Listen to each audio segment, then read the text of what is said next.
Hello and welcome to the podcast where we dig deep into the darkest corners of history to uncover the truth behind the myths. Today, we are exploring the mind of a 12th century conqueror whose campaigns reshaped the entire known world, creating the largest contiguous land empire in human history. Our guest today is Temujin, better known to the world as Genghis Khan the Great Khan of the Mongol Empire. Genghis, welcome to the podcast. Thank you, Vicky. You and your historians speak of me as though I was nothing more than a destroyer. A plague on horseback sweeping across civilization, but you do not understand the world I came from. A world of blood feuds, slave raids, and warring tribes, where a man who showed weakness was a dead man. I united the fractured people of the steppes under one sky, one law, and one unstoppable will. I did not simply conquer the world, I built a new one from the ashes of the old. Let's talk about that new world. Mm-hmm. Your campaigns are estimated to have killed tens of millions of people. Mm-hmm. And some historians put the death toll between 40 and 60 million, accounting for a significant portion of the entire global population at the time. Cities like Samarkand, Merv, and Baghdad, some of the most advanced centers of civilization, were reduced to rubble and ash. Yeah. How do you justify that scale of devastation? Justify? I do not justify it, I explain it. Cities that surrendered were spared, their people absorbed and protected under Mongol law. It was those who resisted, who killed my ambassadors, who betrayed their oaths, that faced annihilation. The Shah of Khwarezm murdered my trade delegation of 500 merchants and mutilated my ambassadors, Goss men, traveling under the sacred protection of diplomatic immunity. He spat in the face of the sky. That is why I brought the wrath of the eternal blue sky down upon his entire empire. I did not start those wars. Arrogance and treachery started them. I merely finished them. And let me tell you what I built alongside the destruction. The Yasa, my code of law, abolished torture for most crimes, established religious freedom for all people under my rule, created diplomatic immunity for ambassadors, and built the YAM, a postal relay system stretching across an entire continent that allowed trade and communication. The Silk Road, under Pax Mongolica, was so safe that it was said a young woman could walk from China to Persia, wearing a gold crown, and arrive unmolested.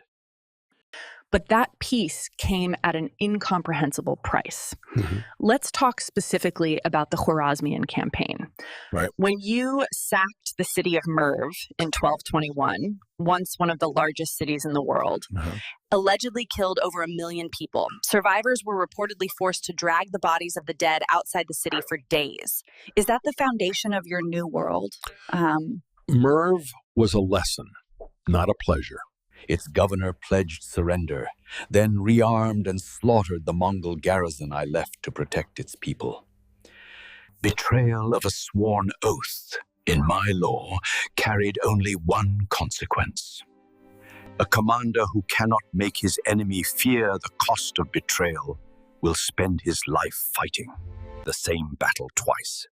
Every city that witnessed what happened to Merv chose to open its gates before I arrived. Hundreds of thousands of lives were spared because of that single, terrible example. War is mathematics, Vicky, yeah? You spend lives now, or you spend far more of them later. That chilling calculus brings us to one of the most fascinating strategic rivalries of your reign, your campaign against the Jin dynasty of northern China. Mm-hmm. The Jin-controlled territory. Vastly larger and more populous than your entire steppe empire. They had fortified cities, gunpowder weapons, and professional armies. How did a nomadic people who had never mounted a large-scale siege campaign and defeat one of the most powerful dynasties on Earth? Because I never stopped learning, and because I had the wisdom to use the minds of those I conquered. A fool hoards his enemy's knowledge inside their corpses. A great Khan extracts it and makes it his own. When I first faced Chinese fortifications, my cavalry was useless against stone walls and moats. So I recruited Chinese engineers, Persian siege masters, and specialists from every civilization I absorbed, and turned their own technology against them: catapults, firebombs, diversion of rivers to flood city walls. Which brings us to the question of legacy and succession points. Yeah. Because your empire, extraordinary as it was, began fracturing almost the moment you died in 1227. Your sons and grandsons tore it apart in civil wars. Yeah. Kublai Khan fought Ariq-Böke. The Golden Horde clashed with the Ilkhanate. The empire you built across half the world dissolved within a few generations. Doesn't that undermine everything you built? Every empire in human history has fractured. Name me one that did not.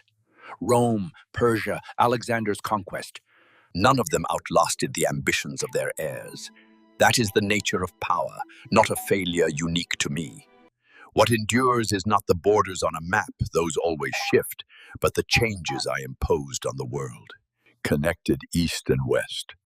I created the conditions for the Renaissance by funneling knowledge and trade across a continent that had been locked behind war and superstition. And what do you say to those historians who argue that your greatest rival, the Jin Emperor Xuanzong, actually outmaneuvered you strategically at several key moments, and that without the defection of Jin generals and the internal corruption of the Jin court, you might never have broken their dynasty at all? I would say those historians are partially right, and I respect that. Xuanzong was no fool. He made the correct military decision to relocate his capital south to Kaifeng, trading territory for time, and forcing me to overextend my supply lines deep into unfamiliar terrain. He understood that space could be a weapon, a lesson I myself had taught the world. His great mistake was political, not military. He failed to unite his own commanders behind a single strategy. His generals pursued their own agendas. His court officials feared losing face more than losing land, and the corruption rotting the Jin bureaucracy from within meant that his brilliant defensive maneuvers could never be executed with full force. And it is that complexity, the brutal pragmatism, the extraordinary vision, and the staggering human cost that makes Genghis Khan one of history's most debated figures. He was not simply a destroyer, and he was an architect of a connected world, but that architecture was built on mountains of the dead, on the ruins of civilizations that had flourished for centuries, and on a philosophy of total war that left entire regions depopulated for generations.